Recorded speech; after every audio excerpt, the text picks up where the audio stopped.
Confidence is not loud. It's not in the handshake that crushes bones, the forced smile, or the endless chatter meant to fill silence.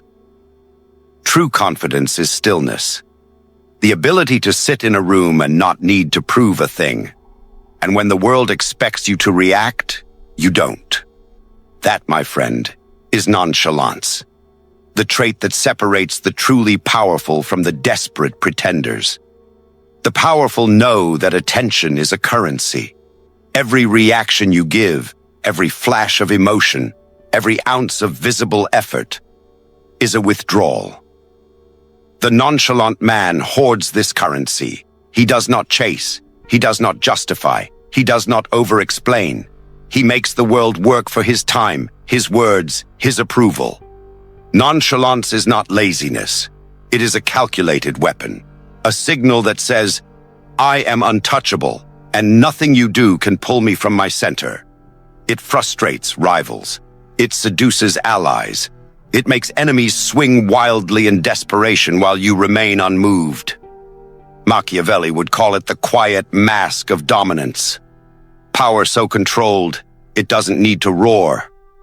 And once you learn to wear it, people will stop testing you and start fearing you. Nonchalance is more than calmness. It is controlled detachment.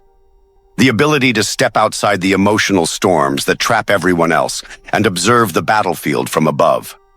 Most people are reactive by nature. They respond instantly to every threat, insult, or temptation because silence feels unbearable to them. They need to do something to feel in control. That's why nonchalance is so unsettling. It denies them the game they're used to playing. Think about it. The person who is loud, visibly emotional, or overly expressive is easy to read. Their moves can be predicted, their weaknesses exploited. But the one who shows nothing? That's dangerous. It forces everyone around them into uncertainty, and uncertainty breeds fear. Machiavelli wrote that a ruler should always appear unshaken, whether the kingdom is thriving or collapsing.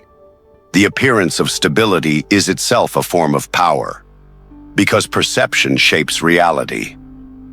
If people believe you are unmovable, they will act as if you are.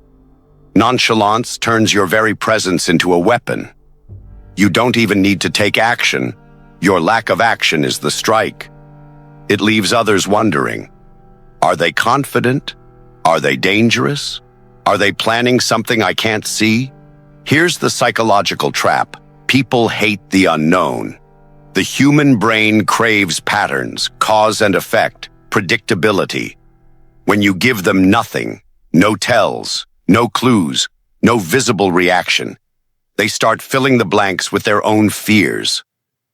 Suddenly, you become larger than life in their mind, more intelligent, more capable, more dangerous than you might even be in reality. This is why the best negotiators, leaders, and power players in history practiced nonchalance. They knew that the one who stays calm longest wins, not because they have all the answers, but because they force others to act under pressure. And the first person to move under pressure is almost always the one who makes the fatal mistake. Nonchalance also protects you from manipulation. The reason propaganda, insults, and emotional bait work on most people is simple.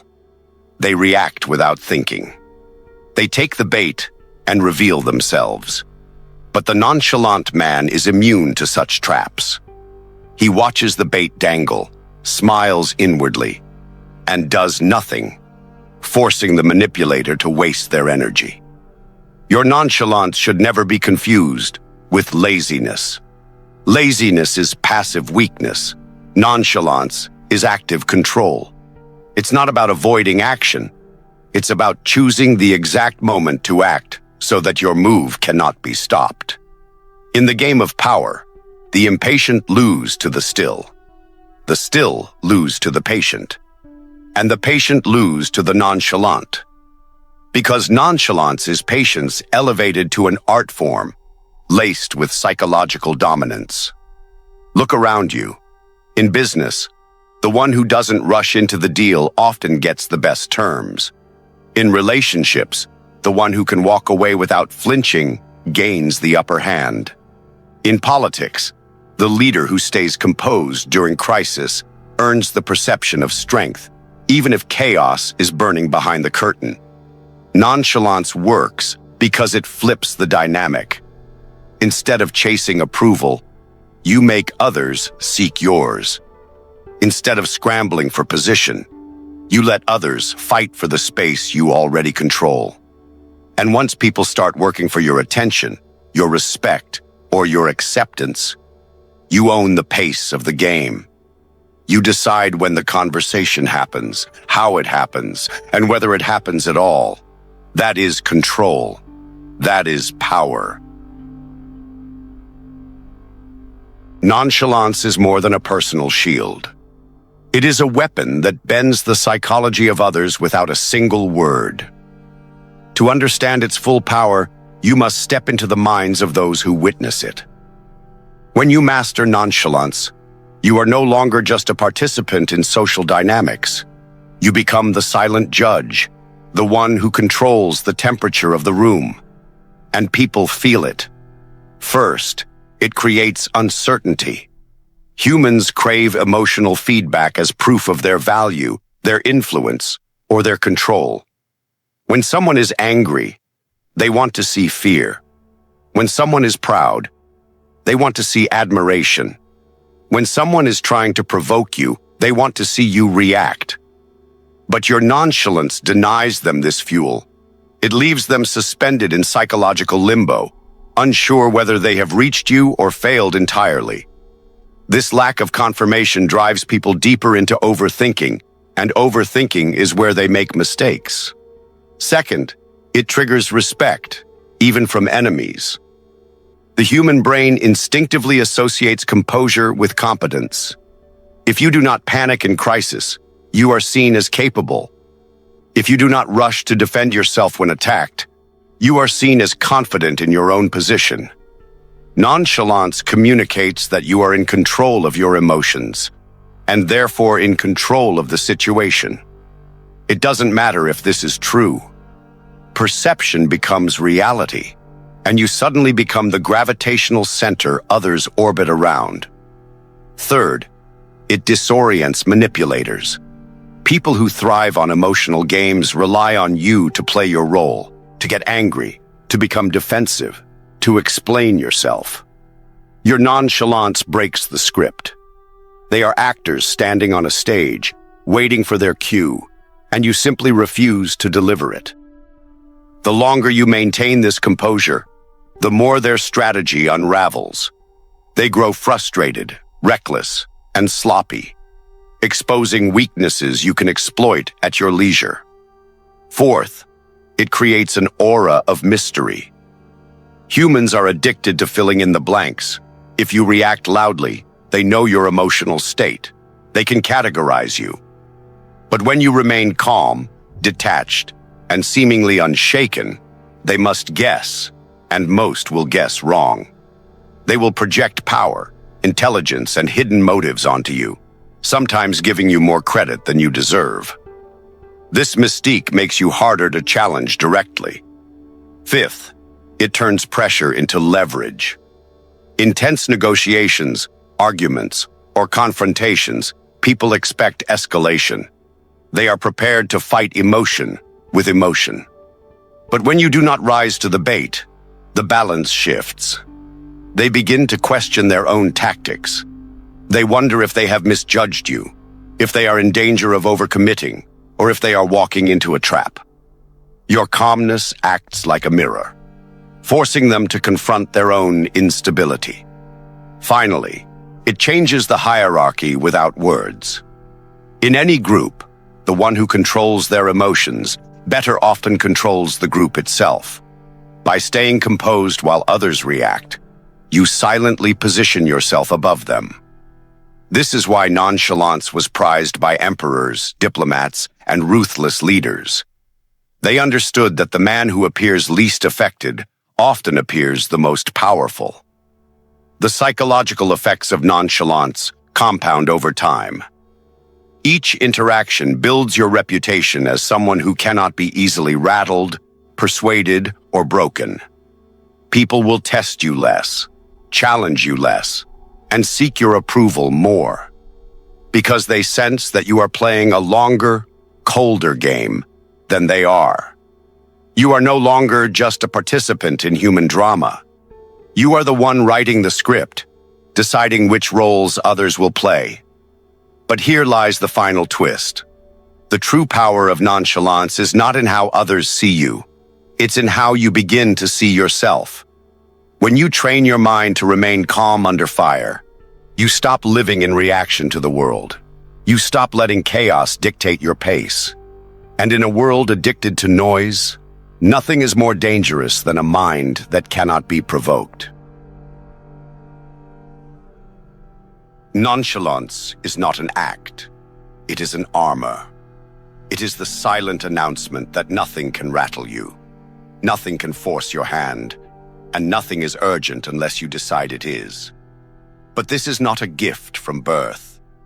It must be trained, forged under pressure, and polished until it becomes second nature. The untrained pretend to be calm. The trained become calm because they are in control of their reactions. The training begins with your relationship to urgency. Most people live as slaves to the clock, jerking forward at every ping, message, or demand. The nonchalant man does not respond to the world's tempo. He sets it. This is the first mental rewrite you must perform. Nothing is as urgent as people make it seem. Delay your responses. Pause before you react. When you slow down, you starve the chaos around you. People begin to adjust their pace to yours, even without realizing it. Next, you must master the art of the unmoved face. The majority leak emotions without knowing. Twitches, raised brows, tightened lips, widened eyes. These betray you. The world learns your weaknesses by watching your micro-reactions. To train out of this, you must practice remaining still under discomfort. Imagine sitting across from someone who insults you directly. Your heart rate climbs, your breath shortens, but your expression remains unchanged. This is the discipline of emotional opacity. You give the world no clue as to whether it has reached you. But being nonchalant is not just about stillness. It is about controlled energy. The truly confident are not statues. They move, speak, and act with a rhythm that says, "I have more time than you." You don't rush to speak. You let silence hang like a weapon, making others fill it with their nervous chatter. You don't rush to act. You calculate, observe, and choose your moment. The result is magnetic. People start to wait for your words, your approval, your move. The greatest enemy of nonchalance is overexposure. If you are constantly present, constantly available, your aura collapses. The less people see you, the more they will value your presence when you appear. Train yourself to withdraw strategically, not in a sulking, obvious way, but in a manner that seems effortless. A short message instead of a long one, leaving an event early without explanation, declining invitations without justification. You create the impression that you have more important things to do, even if your only plan is to read in solitude. Another essential training ground is your reaction to loss. Anyone can appear calm when they win. The true test is when you are denied something you wanted, when an outcome turns against you. Most people lash out or sulk. You must do neither. Accept the setback with the same calm you would accept a win. This does not mean you don't feel the sting. It means you never allow the world to see it. Behind closed doors, you may plot your return, but in public, your composure remains unbroken. Your speech must also be disciplined. Those who talk too much are easy to read, easy to provoke, easy to predict. Nonchalance thrives in brevity. Say only what needs to be said, and deliver it in a tone that is neither rushed nor strained. This forces people to read between the lines, to guess at what you truly mean. That guesswork creates the perception of depth and control. And above all, understand this. Nonchalance is not about pretending you don't care. It's about caring selectively. You are not indifferent to everything. You are simply immune to anything that does not deserve your energy. People who truly understand power know that attention is currency, and they spend it like gold. Waste it on nothing. Invest it where it returns influence. When this training is complete, you will notice the shift. People will begin to treat you differently without knowing why. They will lower their voices when they speak to you, measure their words, even hesitate before making requests. This is because nonchalance is a silent display of dominance. It tells the world you cannot be rushed, shaken, or manipulated. You have made yourself untouchable.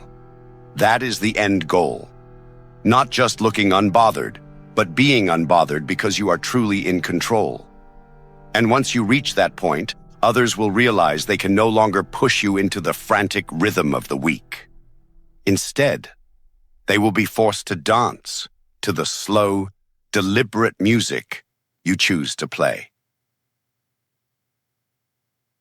Nonchalance, in its raw form, is simply the absence of visible concern. But when refined and sharpened, it becomes a weapon. It can disarm rivals, unsettle enemies, and even seduce allies into lowering their guard. This is because human beings are conditioned to chase validation and react to emotional cues. When you remove those cues, you deny them the script they expect to follow. You create uncertainty, and uncertainty is power. In politics, war, and business alike, the most dangerous figures are not the loud, aggressive ones. They are the calm, collected individuals who never seem rattled, no matter the stakes. Their composure forces everyone else to question themselves. Why aren't they worried? What do they know that I don't? This psychological imbalance puts you in control without lifting a finger. Weaponizing nonchalance begins with the understanding that perception is reality. The way you react, or don't react, dictates how others interpret your position. A leader who appears desperate invites manipulation. A negotiator who flinches invites low offers. A person who visibly craves approval hands over their power.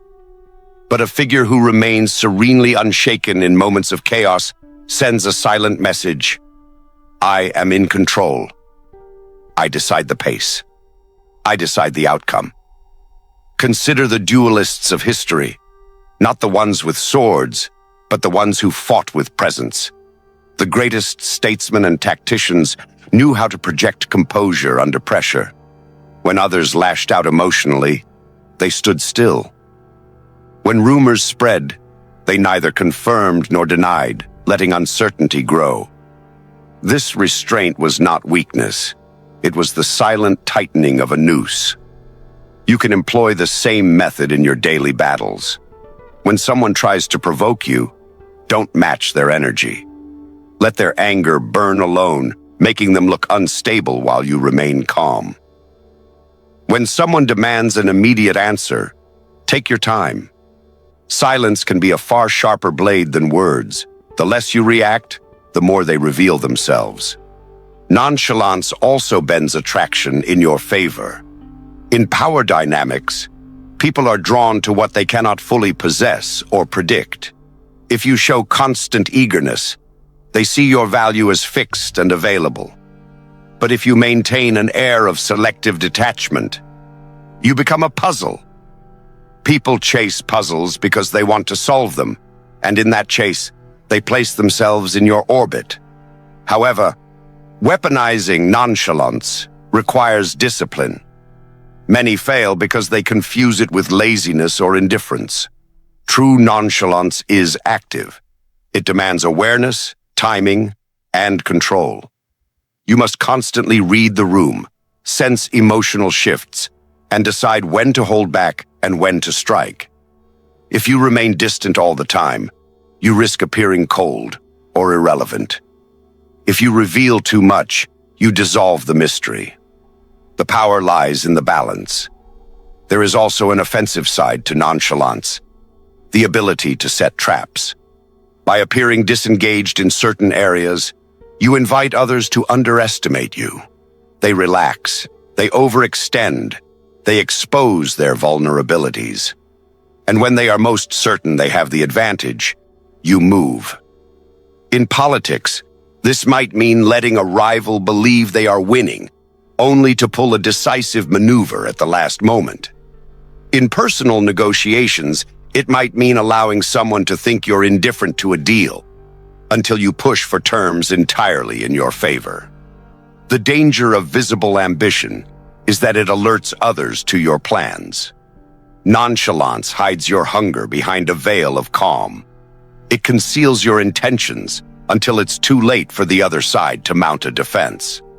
This is why the most successful power players are often underestimated in the beginning. They know how to seem detached while quietly setting the board in their favor. To master this, you must train not only your outward expression, but your inner dialogue. If you are seething with frustration internally, it will eventually leak through. The real art is to genuinely detach from the outcome while still pursuing it with precision. This is not apathy. It is controlled intent. You move toward your goals without needing constant external reassurance. That is the posture of a ruler, not a subject. When your nonchalance is authentic, it will be impossible for others to rattle you. Competitors will grow frustrated. Negotiators will grow cautious. Admirers will grow obsessed. You will dictate the rhythm of every interaction, and those who wish to engage with you will have no choice but to match your pace. In a world of emotional outbursts and desperate posturing, the one who can sit in silence, watch, and wait holds the deadliest advantage. Your calm will be mistaken for weakness until the day you use it as the perfect cover for a decisive strike. That is when they will understand too late. Your stillness was not peace. It was the poised edge of a hidden blade. Nonchalance is a weapon, but like any blade, it can cut the wielder as easily as the target. You must understand its limits, or you will confuse control with apathy, confidence with arrogance, mastery with negligence. The world is filled with those who try to imitate the calm of true power, but end up drowning in their own performance. They forget that nonchalance is a tool, not a permanent state of mind. A soldier who never unsheathes his sword dies with it rusting in its scabbard. The first danger, misreading the moment. There are times when composure must give way to decisive action. Too much stillness in the face of opportunity is not power. It is paralysis. If the king hesitates to command in a crisis, his army will fracture. Your calm must be the surface of the water, not the depth of your soul. Beneath it, there must always be movement. The second danger, sliding into indifference. If your nonchalance becomes habitual, you risk losing your capacity for engagement. You will stop seeing the currents around you, and the game will pass you by. The strategist who ignores every move will one day wake to find the board flipped against him. In this sense, too much detachment can become a form of self-sabotage, making you blind to threats until they are at your throat. The third danger, provoking silent enemies. To appear too untouchable is to awaken resentment. There are those who can tolerate arrogance, but none who can tolerate the feeling of being invisible to you. If they believe you dismiss them entirely, they will not confront you openly. They will conspire in the shadows, where your composure cannot protect you. Remember, a calm face may win the battle of appearances, but it can also inspire the war you never see coming. The fourth danger, misusing it in personal bonds. Nonchalance works in politics, in negotiation, in the theater of public power. But when carried into close relationships, it corrodes trust. If people never see you moved, never see you bleed, they will doubt your loyalty and question your humanity. A ruler can be cold in counsel, but must be warm in moments that secure the loyalty of their most valuable allies. Power does not require you to be emotionally available. It requires you to know when to be. And finally, the danger of believing your own mask. The greatest risk of nonchalance is that it can detach you not just from others, but from yourself. If you wear the armor too long, you forget what it feels like to be without it. You become untouchable not because you are strong, but because you are hollow. The mask should be something you can take off at will, not something welded to your face. Machiavelli would tell you, power demands adaptability. If you are ice in winter, be fire in summer. If you are a statue in public, be a whisper in private. The deadliest players are not always those who look unshakable. They are those who choose when to look unshakable. Nonchalance at its peak is a performance. It is not about how you feel. It is about what others believe you feel. Once you start practicing it for yourself rather than for the audience, you have crossed into weakness. You have ceased to wield it. It now wields you. The final rule: stay unreadable, but never unresponsive. Stay composed, but never inert. Stay above the noise, but never so far above that you cannot hear the drumbeat of danger. Because the moment you forget that your calm is a weapon, it will become your coffin.